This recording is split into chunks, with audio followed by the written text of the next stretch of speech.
everybody, and hope you're doing well. And welcome back to the podcast. I'm here with another football episode. This time, I'm doing it much earlier than last week in the day. I don't have as busy of a week this week, thankfully. So, really, I had promised that I would work hard to script a good episode, and that's what I did. And so, to talk about last week, I went 11-5 last week in my picks. I was wrong about the Vikings and Rams game, even though that game had some controversy at the end. I don't know how that face mask was not called on Sam Darnold when it was clear as day. It really, really was. And I'm pretty sure Byron Young on the Rams is the one who initially got the sack, and he had put his hands on his face like, ah, dang it, like I just committed a penalty. But regardless, I was wrong about that game. I was wrong about my Ravens versus the Browns, which a lot of people, they are going to blame, like the receivers and DBs, which honestly, I'll just blame the DBs. Simply like, yes, the Rashad Bateman had a terrible drop. He really, really did. But the DBs, they played bad. And I understand that Marlon Humphrey, Nate Wiggins, the Ravens' top two DBs, did not play. But the Ravens probably should have had about 5 interceptions against the Browns. Did not have a single one. Jameis Winston, he had a couple of Jameis Winston throws, but I mean, hey, when it mattered most, Jameis Winston, hey, he made the plays they needed to win. Hopefully, next time, Ravens, they clean that stuff up, hopefully a little bit more healthy, just because, that was bad. And, a lot of people on social media, they're clowning Kyle Hamilton, who had the potential game-winning interception. And the reason why I'm not mad at Kyle Hamilton is simply just because he was the best defensive player for the Ravens in that specific game. And in all honesty, he's the best Ravens defensive player. And so, even the best of the best, they're going to miss a block, miss a throw, or in other occupations, maybe, you miss a question on a test or things like that. Like, and by a test, I more so mean like from an academic standpoint. So I'm not mad. The Ravens, hopefully they get healthy. And also we'll talk about, the recent move that they made a little later. I was wrong about the Jets and Patriots. The Jets season's done. Plain and simple. They're cooked. My brother, he might have been right. By that I mean before the season even started, he had some things to say about Aaron Rodgers, which I disagreed with heavily at the time. I really, really did. But I do not think his entire career is reflective upon my brother's comments. I really don't. Like his time in Green Bay, Aaron Rodgers, top quarterback in the Jets. I mean, statistically, he's not playing bad. He's just not playing, Aaron Rodgers standards typically are. Because, I mean, Aaron Rodgers, he's the 4-time MVP. And he normally puts up amazing numbers. But I'm pretty sure he turned 40 by now. So, I mean, like, basically being 40 and coming off an Achilles injury, you're definitely not going to be the same player, no matter who you are. So, it's understandable. I was wrong about the Eagles and Bengals. I thought this game would be much closer, which it was starting out pretty close, but then the Eagles just took off. The Eagles got that win pretty easily. Bears versus Commanders. Kevin, if you're here, pause the podcast, fast forward it a minute. But, wow. And honestly, the crazy thing about this is, and I put this on anything that you would ask me to, like phrases, I put it on God, I put it on, my loved ones, anything. My dad literally called it, saying that Jaden Daniels, they would complete the Hail Mary attempt. Literally called it. And then when it happened, that's what shocked me more. The fact that he actually called it. I was just blown away. And, this is the game that probably most people want to hear me talk about because of Tyreek Stevenson. Number 29 for the Bears, which, there was a fan had got some footage of him. Basically, it looked as if he was talking smack, but I'm pretty sure in his comments he was saying wasn't doing that. So, yeah, no, it's not a good look for sure. And, a lot of people are like, do I need to, like, do the Bears need to, like, suspend him or punish him in any way? I wouldn't. I would, challenge him to do better, whether it's through, your physical play and or, like just off the field, on the field stuff. Just, learn from this and then just become better from this. Just because the Bears are trying to compete. And, that defense is still a very, very good defense. Shut down one of the top offenses in the NFL for basically 59 minutes in like 5 seconds, like 55 seconds of the game, which I understand it's not a full 60 minutes, but still, that Bears loss was not on the defense. Even if Stevenson did, all that, the offense just did not play well. They came out flat. Caleb Williams was missing some throws. He got it together in the fourth quarter, but Shane Waldron needs to go. He needs to go like now. Like he shouldn't have even been able to get on the plane to go back to Chicago type league. Because when the game was 12-7, the Bears got to like the 1 yard line. They handed it off to the fullback. I mean, not the fullback. They handed it off to an offensive lineman who was lined up at fullback, and then basically fumbled. And then the Commanders recovered the ball. I think that was a terrible play call. I don't remember where I heard it from. I think I heard Ryan Clark on ESPN Monday Night Football say it, that if it works, people are going to call you a genius. If it doesn't work, people are going to be like, what the heck? And, that was a perfect assessment of it. I mean, honestly, you have Roshan Johnson, who the Bears use in short yardage situations. I just would have gave him the ball. And plus, DeAndre Swift was, running with ease against the Commanders' defense. I think any of the Bears running backs you could have handed the ball off to in that situation. And, if the Bears got a touchdown there, that changes the entire scope of the game because the play calling is going to be different on both sides. The Bears are going to be calling plays to, protect the lead offensively and defensively. They're, not going to try to let up the big play. And the Commanders, they might try to play with a little bit differently on offense and or defense. So, defense did not lose the Bears the game, in my opinion. What lost the Bears the game is coaching, specifically on the offensive side of the ball. Like, the offense let the Bears down. Let the Bears down. Really, really did. So, yeah, and the other thing that really to talk about last week's game is the Colts versus Texans. Anthony Richardson is not starting. Joe Flacco is starting, and it is a bit interesting to me to, hear an NFL quarterback and Anthony Richardson say that he's tired. I'm not going to put him on blast because of that, because, I mean, hey, people do get tired. Like, I understand, some of the other people's perspective is like, you're the quarterback, you're not supposed to be doing this, especially in a close game. I get that sentiment of it, but I just it's just kind of one of those things that like haven't really seen before. Like you've seen like a high school game. Like I mean, hey, I've done it. I used to play football. Like you see me on the field, like I tap the side of my helmet. I mean, that's the universal signal for like, hey, I need a breather. But yeah, no, it's just weird. I don't think he should be put on blast. I mean, like, hey, he's human too. Athletes are human too. And so like just to say all these mean things about him because of it, I think that's bad. Now, if the criticism that is completely valid for him is that I just think that Anthony Richardson, like the biggest benefit he might have to learn from Joe Flacco is to, take what the defense gives. Because I mean, Anthony Richardson, I feel like he's a great deep ball thrower, but those medium throws, those short throws, he just seems to struggle with. And in the games I've been able to watch of Anthony Richardson and the Colts this year. So I went 11-5 last week, which, over all these games, which, I think is pretty good. I'm producing all this myself. And now we are going to move into what I believe the playoff seeding will be in both conferences. So I'm just going to name, 1 through 7 and then each of the teams and then go into further detail. So for the AFC, the 1 seed, Kansas City, the 2 seed, the Texans, 3 seed the Steelers, the 4 seed the Bills, the 5 seed the Ravens, the 6 seed the Chargers, and the 7 seed the Broncos. The Chiefs are currently 7-0. I think at worst they finished 14-3.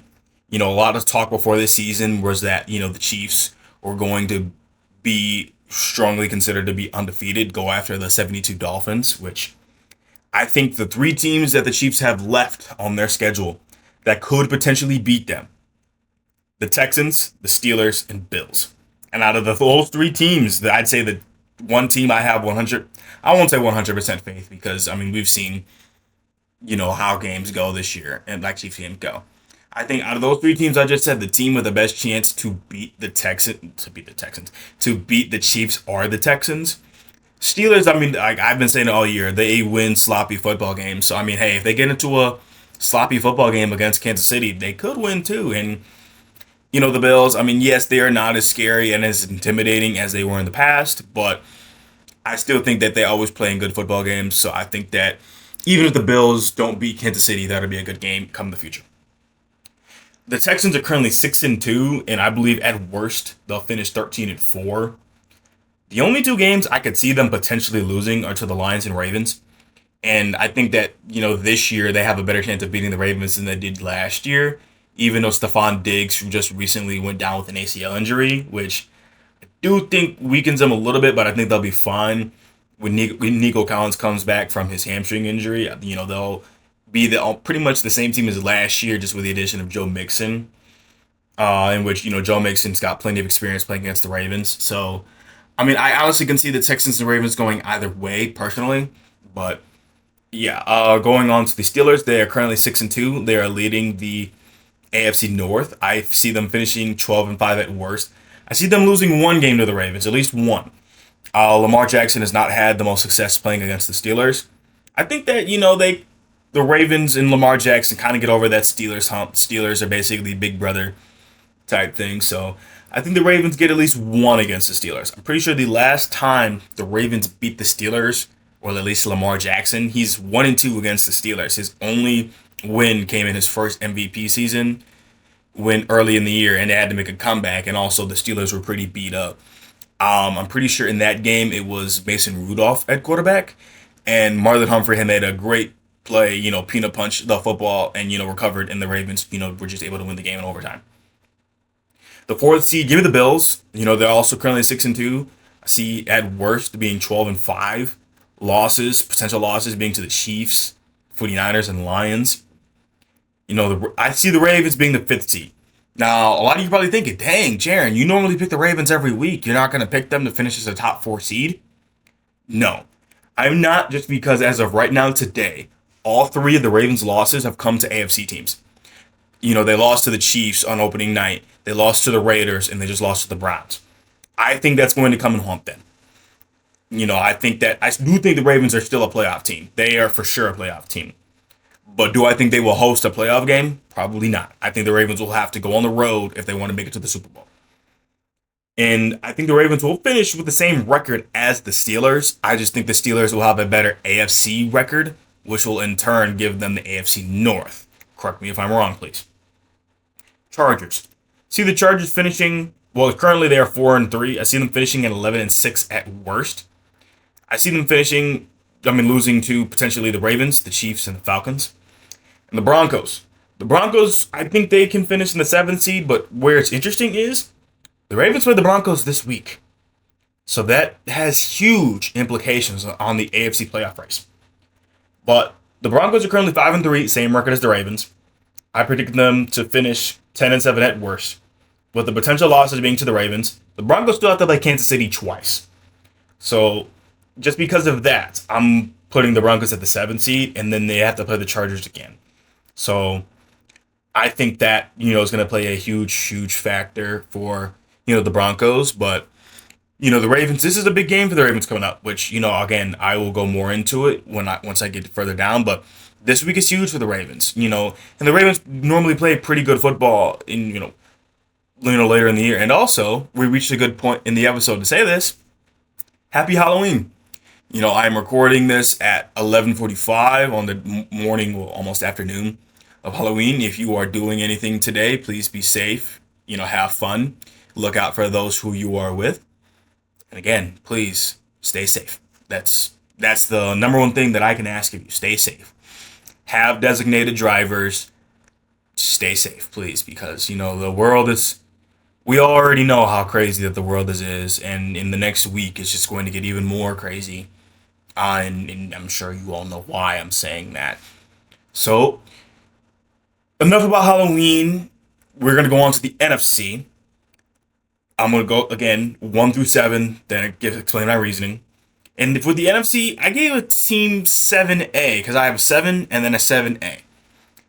Number 1, Lions. Number 2, the Falcons. Number 3, the Commanders. Number 4, the 49ers. Number 5, the Vikings. Number 6, the Packers. And number 7, the Eagles. 7A being the Bears.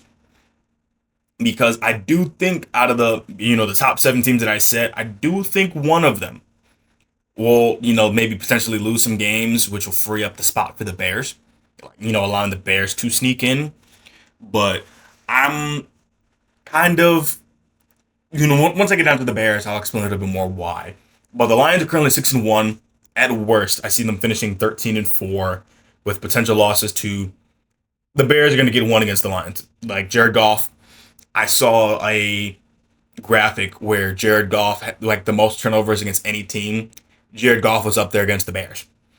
So I see, the Bears being able to get one probably whenever the Bears play the Lions when the Bears are at home. See the Lions maybe losing one to the Packers. That one's a teeny bit risky. And, Jordan Love is currently hurt. I'm not sure if he's playing on Sunday, so that's kind of up in the air. And 49ers is a maybe. Just because this year's 49ers team does not look as good as they did last year. Unless the 49ers, get things going in the right direction. I'm saying they're a potential loss, even though that if they play today, I would pick the Lions to win, a game today. So Falcons, they're currently 5-3. I predict them to finish as the 2 seed in the NFC. At worst, I see them finishing 13-4. Honestly, with them just being the NFC South, they already beat the Buccaneers twice. I don't see any problems with them getting past the Saints or Carolina, so I see them having the NFC South on lock. Only potential loss I see them having is to the Vikings when they, have to go travel to Minnesota. Number 3 is the Commanders. They're currently 6-2. I see them finishing 12-5 at worst. Some potential losses for them. I think, the Steelers can come into town. Well, actually, I'm not 100% sure if they play the Steelers away or at home. But regardless, I can see them losing to potentially the Steelers. I see the Eagles maybe snagging one. But, I do think they have the chance to beat them both times. And then potentially the Falcons. Which, I say potentially the Falcons just because I think the Commanders would lose to the Falcons, which would in turn give them, a seed lower than the Falcons. Number 4, I'm going to say the 49ers.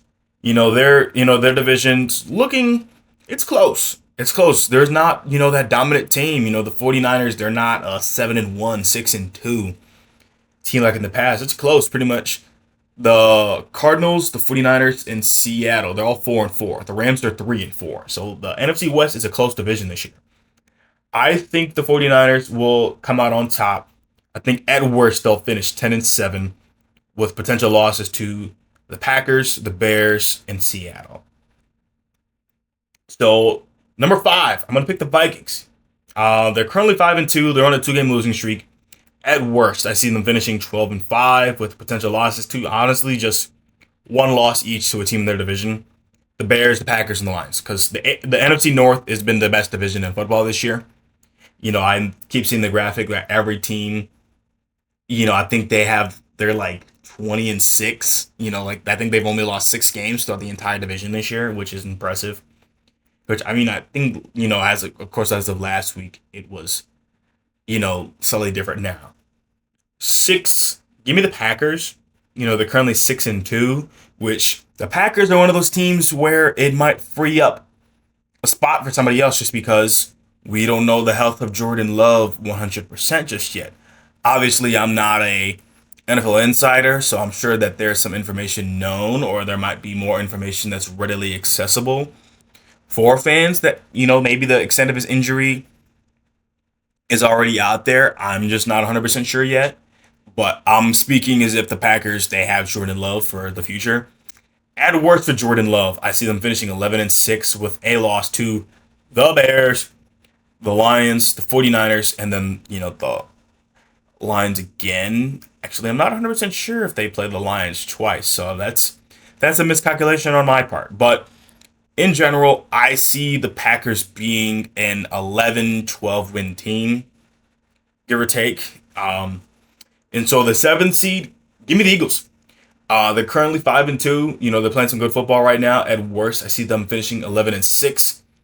I see them potentially losing to the Commanders. I see, their games being very, very close compared to years past. I see them losing to the Ravens, and I see them losing to the Steelers. And then 7A is actually the Bears. I think the NFC is a little bit harder to tell this year. I mean, if you would have told me before the start of this year that the Commanders would be playing as well as they have been, I would have been very, very surprised. And honestly, also, the same thing with the Vikings, even though they're coming off of a 2 game losing streak. I see the Bears being the one team that can sneak in because another team, in the NFC, maybe like the Packers or the Eagles, they start to slip. So I can see the Bears. I mean, they've got the defense, to compete against any team. I see the only team that truly in the NFC that would give the Bears some struggles are the Lions. But I think they've got the defense to compete against, the other top dogs in the NFC. The Bears are currently 4-3. At worst, I see them finishing 10-7. I see them splitting with the Packers. I see them splitting with the Lions and Vikings. The only other team, I see them potentially losing to, but I do think they can beat them. 49ers. And so, yeah, I think the Bears would be that team that, every year there's always one team that sneaks in for the most part because, another team, they just maybe they don't have the best September.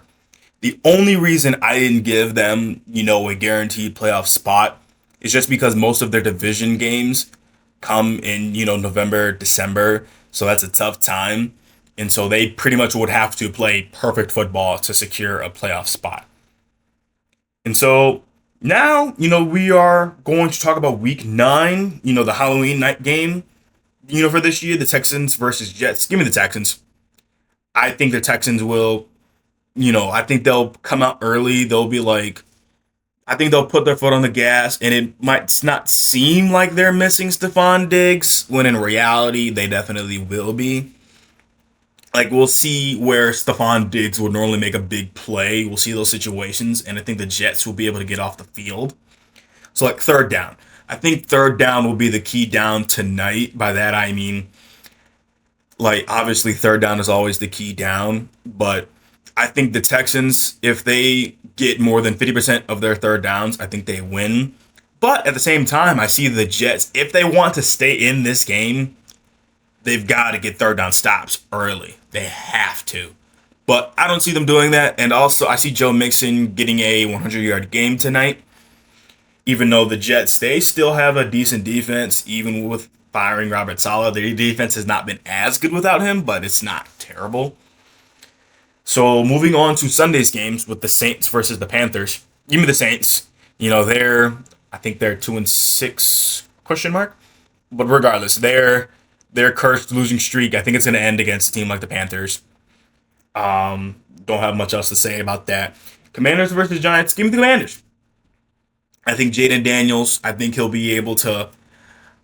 kind of bounce back, even though he didn't play bad against the Bears. He didn't really play as amazing as he's played against other teams. And that's, a testament to the Bears defense, just being, that good. Dolphins versus Bills. Give me the Bills. I think Tua will play a little bit better. I think they'll be able to keep things interesting. But I think that, Tua's injury, his situation, with him missing as much time as he did, I think that doesn't help the Dolphins much. But I do think that they'll be able to keep things interesting because, that the Dolphins just play way better when they have Tua. Most teams will obviously play way better if they have their starting quarterback. So moving on to the Chargers versus the Browns, I think the Chargers will play well against the Browns. I think, they're the one thing that the Chargers might struggle with is, the pass game, which, the Chargers, they're not the Chargers of years past. They're more of a running football team. They're more of a, beat you up type of thing. But I don't know if I trust the Chargers receivers to get open. You know what? I take it back. I'm going to pick the Browns because I don't trust the Chargers pass catchers to create enough separation. I think the Browns are going to play football like, hey, we're going to stack the box, even though you have Justin Herbert, a great quarterback, the hypothetical king. But I think they're going to try to make the Chargers receivers, win them the football game. Because I think Justin Herbert, Like if this was last year, I think Justin Herbert stands a decent chance. With the weapons that they had, even though that they were very hurt last year. But this year, I think the Browns are gonna put seven guys in the box and be like, throw the football. If you're gonna beat us, throw the football. I'm still a little risky. Like that's still this is the one risky game to me. Like I'm just not 100% sure. I'm just not. Give me the Browns. The Browns is my pick for my next game. Patriots versus Titans. Honestly, give me the Patriots. I don't really have much reasoning behind this one. I mean, the Patriots have always had a respectable defense even after the Tom Brady era. I don't know if I trust the Titans to get out to a fast start, so to speak. Um, Next game, Cowboys versus Falcons. Give me the Falcons. I think they're still playing great football. I think Kirk Cousins is going to light it up on the scoreboard. I think he's going to throw for at least three touchdowns. Raiders versus Bengals. Give me the Bengals. I think this game is going to be a lot closer than it needs to be and should be. And, the Bengals have been, beat up offensively because, T. Higgins, I think he's been in and out of the lineup a couple times. The only game I've seen him play was when they played the Ravens earlier this year, but please correct me if I'm wrong. Broncos versus Ravens.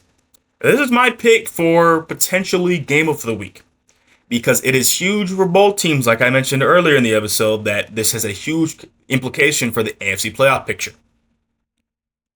I think the Ravens will play better, and also I think that the Ravens will getting Deontay Johnson. I think that'll definitely help.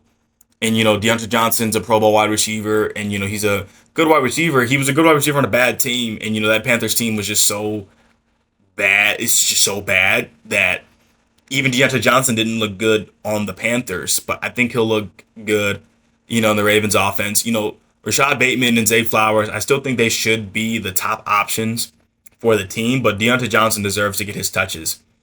Do I think Deontay Johnson, helps get the Ravens over the top a little bit? I'm not 100% sure, but I do like the Ravens' odds. I think the Broncos make this very, very close. I think the Broncos are going to come out early and try to punch the Ravens in the mouth, and I think the Ravens are going to have to respond, just like, who was it when they were down against the Bucs on Monday night? I think they're going to come out similar to how the Broncos did and, potentially get an early game touchdown. I also think the Broncos are going to try to run the ball a lot because Michael Pierce, the Ravens' nose tackle, is on IR. So I think the Broncos game plan, I think we're going to see a lot of running the football from the Broncos. And I don't think they're going to put Bo Nix. I don't think he's going to drop back more than 25 times. I think that, they're going to want to try to keep it to third and manageable for Bo Nix to make it easier. Bears versus Cardinals. Give me the Bears. I think the Bears defense will get more. I think they'll get takeaways. I think they can steal the ball from Kyler Murray. I think that this is a game that the Bears need to win so that because especially since this is an NFC team. And so, the Cardinals, I'm pretty sure they're at the top of the NFC West. So this is an important game for both teams. Give me the Bears. I think the Bears are going to come out angry because of how they, lost their game last week to the Commanders. Give me the Bears. Jaguars versus Eagles. Give me the Eagles. I think the Jaguars, the last two games, they've been playing better football because last week I picked the Packers to beat the Jaguars in dominant fashion, and that game was pretty close, even though that Jordan Love did get hurt. I think the Jags will be able to keep things somewhat interesting, but give me the Eagles. Rams versus Seattle. This is another game where I'm a little unsure of. The Rams are able to get the win against the Vikings on Thursday Night Football. And, Cooper Kupp and Puka Nacua, two great wide receivers. And so I do think that they can give, Seattle defense some trouble. I think I'm still going to pick Seattle. I think Seattle is going to try to run the football a little earlier. I think they'll have some success. I think, they're going to try to simplify the game a little bit, just to try to get back up with, in the NFC conference. Lions versus Packers. Give me the Lions. I think this is going to be a close game if Jordan Love plays. But here's the thing. I think even if Malik Willis does play, I think it'll still be a good game. But I don't know if I'll take Malik Willis to lead to like a 2-minute drive to get into field goal range or to get the win against the Lions. The reason also why I think this game is going to be close, Aiden Hutchinson, obviously his leg injury against the Cowboys. I think No matter who's playing quarterback for the Packers, I think the Packers will have some time to throw. Colts versus Vikings. Give me the Vikings. I think, they're frustrated. They're on a 2-game losing streak. I think it ends on Sunday night. I think Joe Flacco will have a chance for a game-winning drive, though. I just think it might be kind of something like either a fourth down stop or maybe just, like a play where it's like, those interceptions where it's like maybe tipped at the line of scrimmage, or maybe like receiver doesn't cleanly catch it and then it gets somewhat intercepted. I can see something like that happening. And the Buccaneers versus the Chiefs. Give me the Chiefs. If the Buccaneers were at full health, I think this would be a way closer game. Because I think the Buccaneers, with, at full strength, I think they can compete against the Chiefs. But since they're not at full strength, they would have to play perfect football. They'd have to run the ball a lot to be able to, stand a chance to get the win. But give me the Chiefs on Monday Night Football to extend their win streak to 8 games. So that's all I have for this episode. Stay tuned for, the next episode. I've got interesting episode planned for my next episode, which will be different from some of my other episodes. But I just want to thank you all. Please leave a like, comment, subscribe if you're watching on YouTube, and I'll see you next time. Bye-bye.